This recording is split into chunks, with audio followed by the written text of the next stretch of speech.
नोंथाङा सरखारि साख्रि नागिरदोंना? नोंथांनि थाखाय मोनसे गोजोनथाव खौरां। नोंथांनि थाखाय दं एडुकेट पॉइंट, जेराव नोंथाङा सोलोंथाइ लानायनि गेजेरजों सरखारि साख्रिनि गुबुन-गुबुन रोखोमनि गोब्राब आनजादफोरखौ उथ्रिसारनो हागोन आरो गावनि आथिङाव गसंथानो हागोन।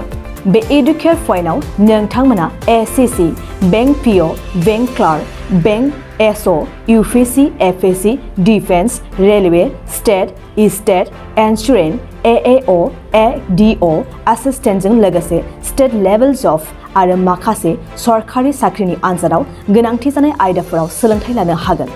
मख'नो गोनांदि बे सोलोंसालियाव साख्रिनिल' नङा, बेयाव एमबिए आरो सैनिक स्कुल बायदियाव एडमिशननि थाखाय एन्ट्रेन्स होनो थाखायबो सोलोंथाइ लानो हागोन। बे सोलोंसालियाव गाहाम थाखो खथानि सुबिदा दं आरो सम मथे नोंथांनि सोलोंथाइखौ बे सोलोंसालियाव होनाय जागोन। बेखौबो मिथिनांगोन दि बे एडुकेट पॉइन्टआव सोलोंथाइ लानानै बावैसो 2021-22 मायथाइनि एसएससी जीडीनि आनजादाव गासै 11 सा सोलोंसाफोरा उथ्रिसारनो हादों।